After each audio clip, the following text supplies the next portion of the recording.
ಈಗ ಬರ್ತಾ ಯಾಕೆ ನಿಮ್ಮ ಸಮುದ್ರದಲ್ಲಿ ಮದುವೆ ಆಗ್ಬೇಕಾ? ಒಂದು ಮದುವೆ ಆಗುತ್ತೆ. ಮದುವೆ ಯಾಕೆಪ್ಪ? ಅದು ಮತ್ತೆ ಹೇಳಿ, ನೀನು ಮದುವೆ ಆಗಿದೆ, ಜಾಂಬವದಲ್ಲಿ ಮದುವೆ ಆಗಿಲ್ಲಪ್ಪ. ನಿಮ್ಮನ್ನು ನೋಡಿಕೊಳ್ಳೋದಕ್ಕೆ ಯಾರಿದ್ದಾರಪ್ಪ? ನೋಡಿಕೊಳ್ಳುವುದಕ್ಕೆ ಬೇರೆ ಈಗ ಮದುವೆ ಆಗಬೇಕು, ಕರ್ತವ್ಯ ಮಗಳೇ. ಪ್ರಾಯಪ್ರಬುದ್ಧರಾದವನ್ನ ತಂದೆ ಎಷ್ಟೇ ಆದರೂ ಕೂಡ ಕರ್ತವ್ಯ ರೂಪವಾಗಿ ಮದುವೆ ಮಾಡಿಸುವಂತಹದ್ದು. ನನ್ನ ತಿರುಗಾಟದಲ್ಲಿ ಈಗೊಂದು ಮದುವೆ ಆಗ್ತದೆ ಗೊತ್ತಿಲ್ಲ. ನಿಮ್ಮ ಯೋಗ ಹೀಗೆ ಇದ್ದಾದ್ರೆ ಏನು ಮಾಡುವುದು? ಇದು ಯಾರು ಮಗಳು ಮಾರಾಗಿದೆ? ಯಾರಾದ್ರೂ ಆಗ್ತದೆ ಆ ಕರಡಿಗಳಲ್ಲೋ, ಕರಡಿ ಅಲ್ಲೋ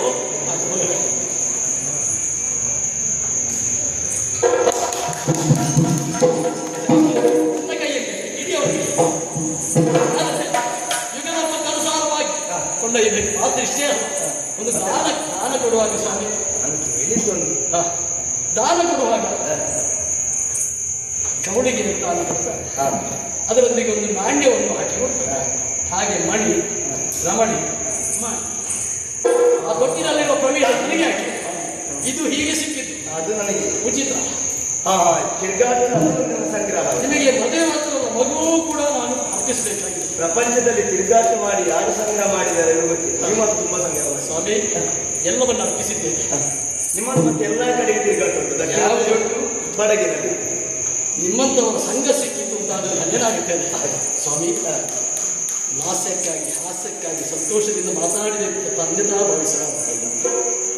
ತ್ರೇತಾಯುಗದ ಭಕ್ತ ಜಾಂಬವ ತನ್ನ ದೇವರ ಎದುರುಗಡೆಯಲ್ಲಿ ಬರುವಾಗ ಗೊತ್ತಿಲ್ಲದೆ ಹೊಡೆದಂತೆ ಬಡಿದಂತೆ ಯುದ್ಧ ಆಯಿತಂತೆ. ನೋಟಕರ ಕಣ್ಣಿಗೆ ಒಂದು ವಿಪರ್ಯಾಸ ಸ್ವಾಮಿ, ಹಿನ್ನೆಲೆಯನ್ನು ವಿವರಿಸಿ.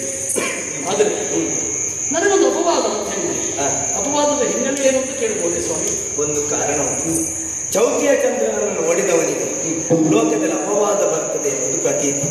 ಅದು ಗಣಪತಿ ಹೊಟ್ಟೆ ತುಂಬ ತಿಂದು ಹೋಗುವಾಗ ಮೇಲೆ ಚಂದ್ರ ನೆಗಾಡಿದರೆ ಅದಕ್ಕೆ ಗಣಪತಿ ಆಡಿದ, ಯಾರು ನನ್ನ ಚೌತಿಯ ದಿನದಲ್ಲಿ ನಿನ್ನನ್ನು ನೋಡುತ್ತಾರೆ ಅವರಿಗೆ ಲೋಕಾಪವಾದ ಬರ್ತದೆ. ಹಾಗೆ ಚೌತಿಯ ಚಂದ್ರನನ್ನು ಕಂಡೆ ಈ ರೀತಿಯಾದಂಥ ಅಪವಾದ. ಚೌತಿಯ ಚಂದ್ರನನ್ನು ನೋಡಿ ಚಂದ್ರವಂಶದಲ್ಲಿ ಹುಟ್ಟಿದಂತಹ ನಿನಗೊಂದು ಅಪವಾದ ಬರಬೇಕು ಅಂತ ಸ್ವಾಮಿ. ಮತ್ತೆ ಒಂದು ಏನೇ ಹಿನ್ನೆಲೆ ಇಲ್ಲ. ಅಪವಾದದ ನೆವನದಲ್ಲಿ ಭಕ್ತರನ್ನು ಉದ್ಧಾರ ಮಾಡುವುದಿಲ್ಲ ಸ್ವಾಮಿ. ಚೌತಿಯ ಚಂದ್ರನನ್ನು ನೋಡಿದರೆ ಯಾರಿಗೆ ಅಪವಾದದ ಭೀತಿ ಬರ್ತದೋ, ಜಾಂಬವತಿ ಕಲ್ಯಾಣವನ್ನು ಕೇಳಿದರೆ ನೋಡಿದರೆ ಅಂತಹ ಅಪವಾದದ ಭೀತಿ ತೊಲಗುವಂತಹ ಪುಣ್ಯವನ್ನು ಈಗ ತೆಗೆದುಕೊಳ್ಳಬೇಕು. ಖಂಡಿತವಾಗಿ ಅನುಗ್ರಹಿಸ್ತಾರೆ ಸ್ವಾಮಿ. ಕೇವಲ ಜಾಂಬವರು ಕೃಷ್ಣನೊಂದಿಗೆ ರಾಮನನ್ನು ಗುರುತಿಸಲಾಗದೆ ಕನಕ ಪರ್ವತವೇ ಸ್ವಾಮಿ ಎದುರಿಗಿದ್ರು ಹೋರಾಡಿದಂತಾಗಬಾರದು. ಯಾರು ಜಾಂಬವತಿ ಕಲ್ಯಾಣವನ್ನು ಕೇಳ್ತಾರೆ, ನೋಡ್ತಾರೆ, ಕೇಳ್ತಾರೆ,